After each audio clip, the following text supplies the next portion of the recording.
mempertimbangkan dampak sosial dari penggunaan teknologi. Nah, teknologi ini apa? Contohnya itu KA. Nah, tujuan pembelajaran kita yang kedua apa?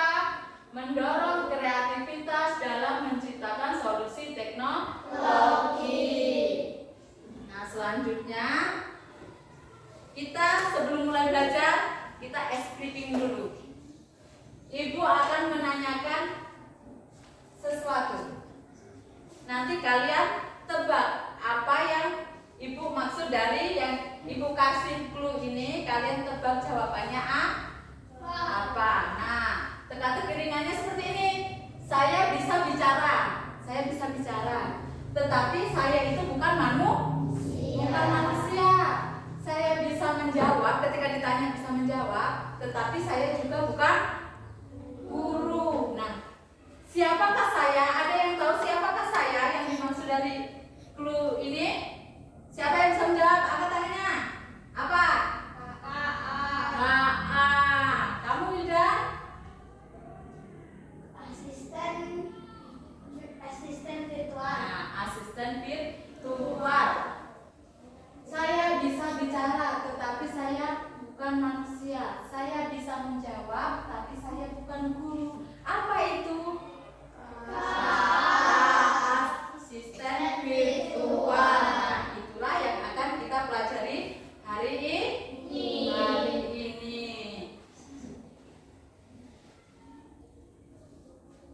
Nah, ibu kasih contoh ini ya tentang KA. Kasih contoh tentang KA. Apa saja contohnya? Ini gambar pertama. Yang pertama ini gambar apa? HP pintar. Kalian punya nggak di rumah? Punya. Siapa yang sekarang masih pakai HP? Kalau orang bilang itu HP kentang, HP zaman dulu, cuman bukan HP yang sekarang kan layar sentuh. Kalau dulu HP kentang. Nah, kalau ini yang dia contoh KA itu yang HP pintar yang biasa kamu gunakan di rumah. Sering menggunakan kan? Sering. Nah, terus yang kedua ini gambar apa? Nah, mobil mandiri. Mobil yang bisa mengendarai sendiri. Nah, ada lagi contoh KA itu apa? Pernah lihat? Biasanya robot ini juga digunakan oleh manusia untuk membantu manusia mengerjakan pekerjaannya. Jadi asisten manusia. Nah, yang keempat ini gambar apa? Speaker pintar. Pernah menggunakan juga? Contohnya, kalau speaker pintar ini kita gunakan dengan apa? Disambungkan dengan musik. Kita mutar musik pakai Bluetooth dari HP dan speaker. Nah, ini adalah contoh-contoh kecerdasan artifisial. Sudah kenal sekarang? KA? Nah, kalau ditanya, kita menggunakan setiap hari seperti HP. Kalau kita nggak kenal KA, itu tidak mungkin. Kenapa? Karena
game itu adalah bagian dari KA, tahu nggak? Tahu? Kenapa kalian tahu? Sering menggunakan berarti apa? KA itu bermanfaat nggak untuk kita?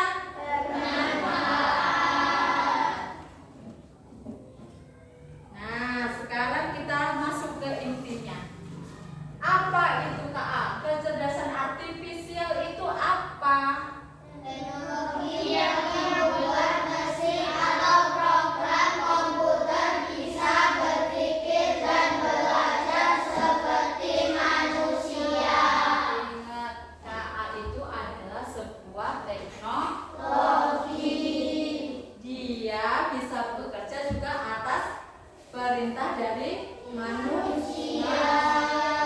Dia kan dibuat dari program, bisa berpikir, belajar seperti manusia. Contohnya misal kita menyuruh dia apa? Mencari resep masakan. Nah, kan kita perintah dulu kan?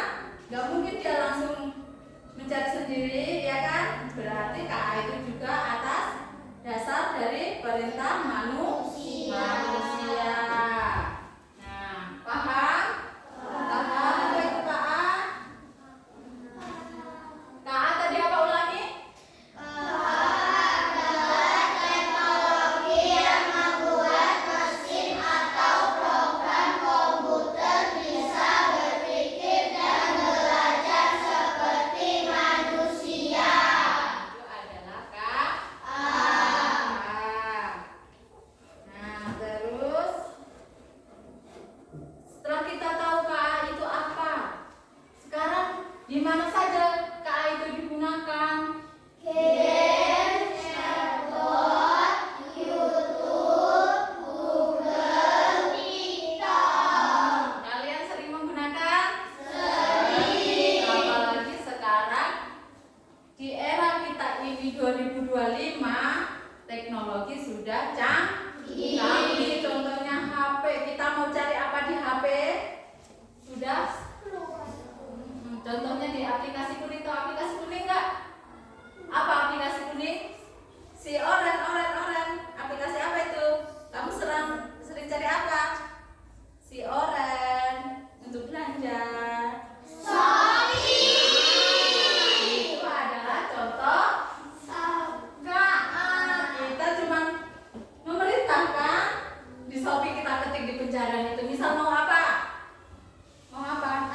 Tas sekolah. Ukurannya dijelaskan, warnanya dijelaskan. Nanti dia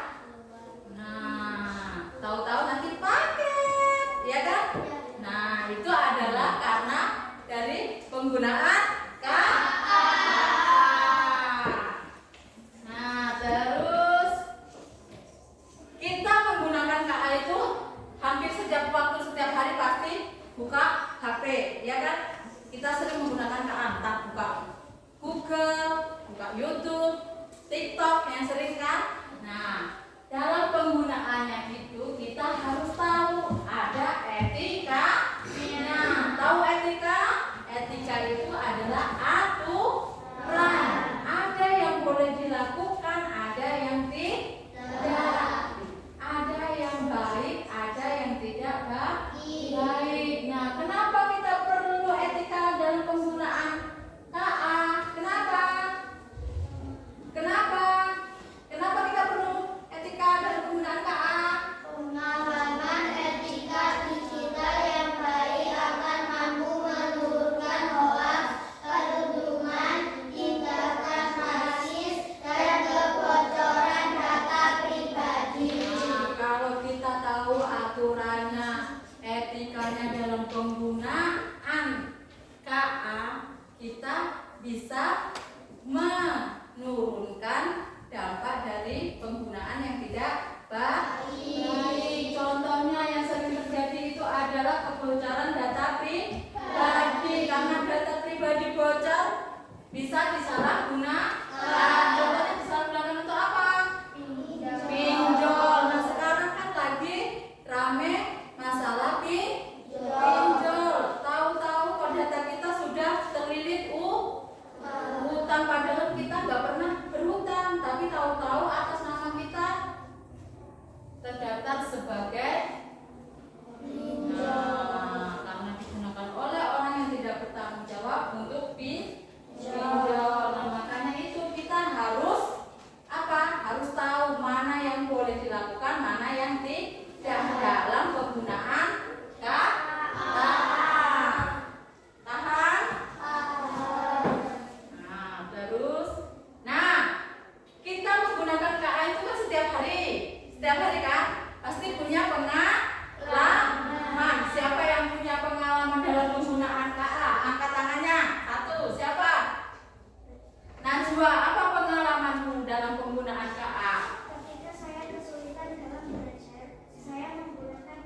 pelajaran yang kurang saya pahami. Nah, seperti pengalamannya Najwa, dia kurang paham dalam materi pelajaran.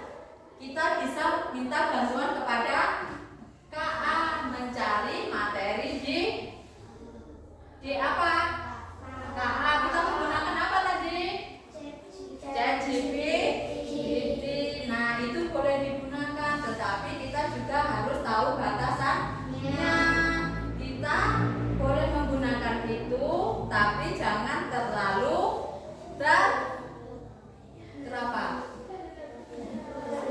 berlebihan, terlalu serius. Kita terlalu tergantung kepada ChatGPT. Kenapa? Karena itu bisa membuat kita tidak mau berpikir. Nah, terus yang kedua, siapa yang mau membagikan lagi? Ayo dulu, apa yang kamu lakukan, pengalamanmu? Saya mencari kata yang sulit dipahami.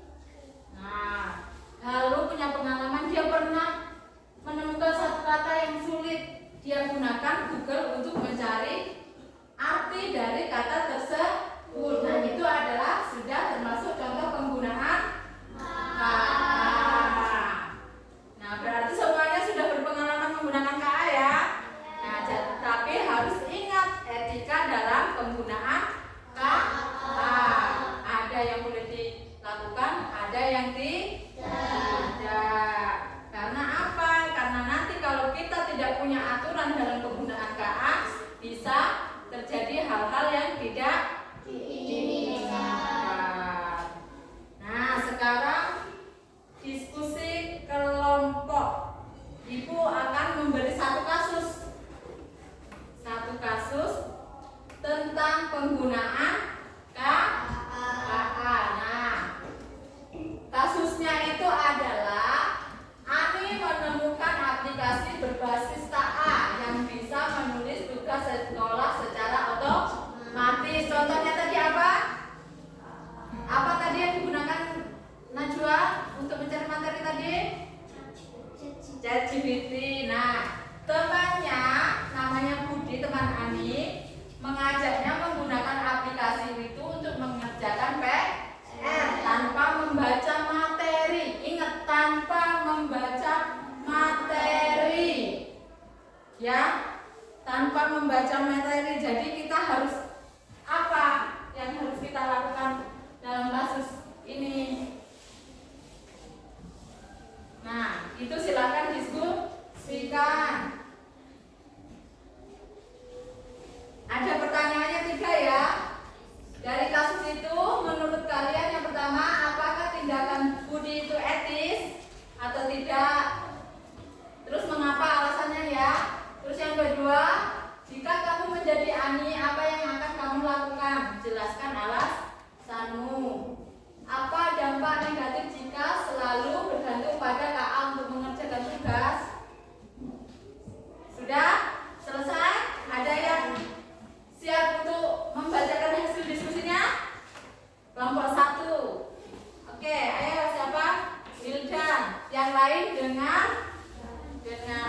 Nah, Wildan, bacakan hasil diskusi kelompok kamu tentang kasus ini. Nomor 1. Menurut kalian, apakah tindakan Budi etis? Mengapa? Tindakan Budi tidak etis karena menggunakan KA untuk mencontek dan tidak belajar dengan sungguh-sungguh. 2. Jika kamu menjadi Ani, apa yang akan kamu lakukan? Jelaskan alasanmu. Jika saya menjadi Ani, saya akan menolak ajakan Budi untuk belajar bersama agar memahami materi. 3. Ada dampak negatif jika siswa selalu bergantung pada KA untuk mengajarkan tugas. Dampaknya, siswa menjadi malas belajar, tidak paham materi, dan kehilangan kemampuan berpikir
kecerdasan artifisial untuk mencari materi pelajaran yang belum kita pahami. Itu etis apa tidak?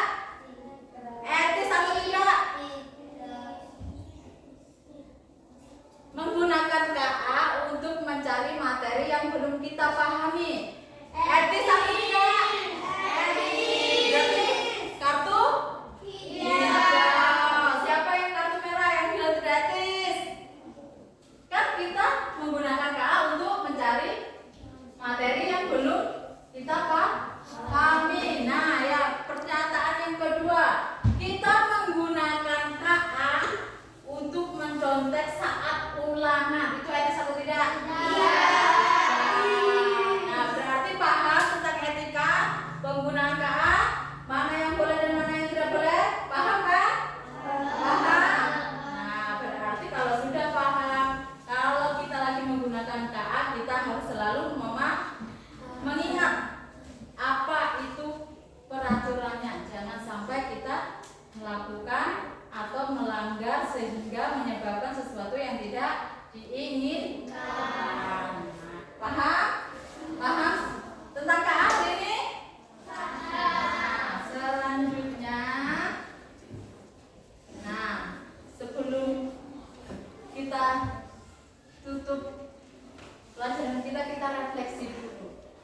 Hari ini kita belajar tentang KA, tentang etika penggunaan KA. Nah, apa yang kamu pelajari hari ini? Siapa yang mau merefleksi? Satu orang. Oh, Mela, silakan sebutkan apa refleksi menurut kamu. 1. Penggunaan kecerdasan KA. 2. Etika dalam penggunaan KA. 3. Hal-hal yang boleh dilakukan dan tidak boleh dilakukan. Nah, dari hasil refleksi Noella, hari ini ada 3 hal. Pertama apa? Kita belajar tentang kecerdasan artifisial atau KA. Yang kedua, apa tadi? Etika dalam penggunaan. Nah, etika. Kita kalau menggunakan KA itu ada aturannya. Nah, yang ketiga apa? Hal-hal yang Ada hal-hal yang boleh dan tidak boleh kita lakukan ketika menggunakan KA. Nah, makanya ini setelah kita pelajari dari awal, kita harus paham, harus pahami apa yang harus kita pahami. Pertama, teknologi seperti KA itu hanyalah alat bantu, ya, bukan pengganti tanggung jawab. Artinya apa? KA itu hanya sebagai alat bantu manusia, bukan untuk menggantikan manusia. Paham maksudnya? Dia sebagai alat bantu. Jadi manusia itu tidak bisa digantikan oleh KA. Nah, terus yang kedua yang harus selalu kita ingat, kita harus selalu bersikap apa? Bijak dan sadar akan jejak digital. Kalau kita memiliki 2 hal ini, kita akan bisa menggunakan KA lebih bijaksana. Nah, sebelum Ibu tutup, Ibu punya satu tugas mandiri untuk kalian. Nah, ini adalah apa yang boleh dan tidak boleh dilakukan ketika kita menggunakan KA.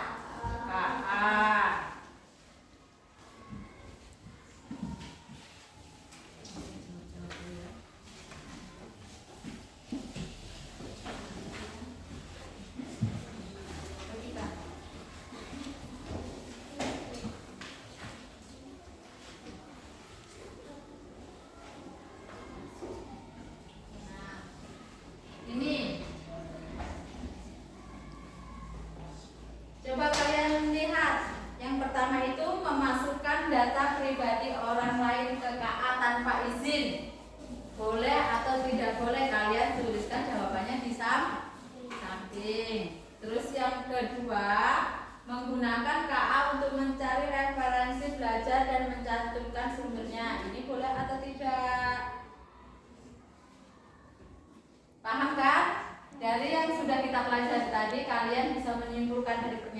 Ini mana yang boleh dan tidak tidak boleh.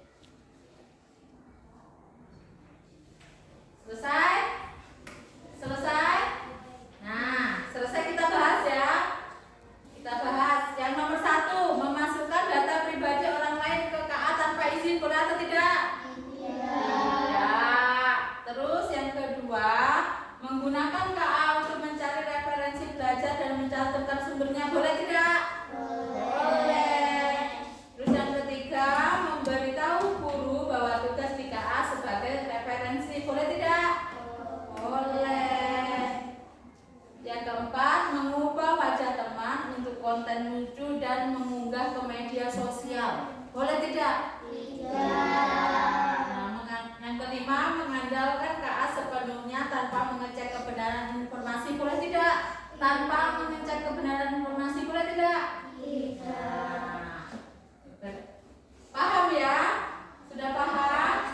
Nah, inilah hasil belajar kita hari ini tentang apa? Kita belajar tentang apa tadi? Etika penggunaan kecerdasan artifisial. Nah, karena kita sudah belajar, kita harus bisa mempraktekannya dalam penggunaan sehari-hari.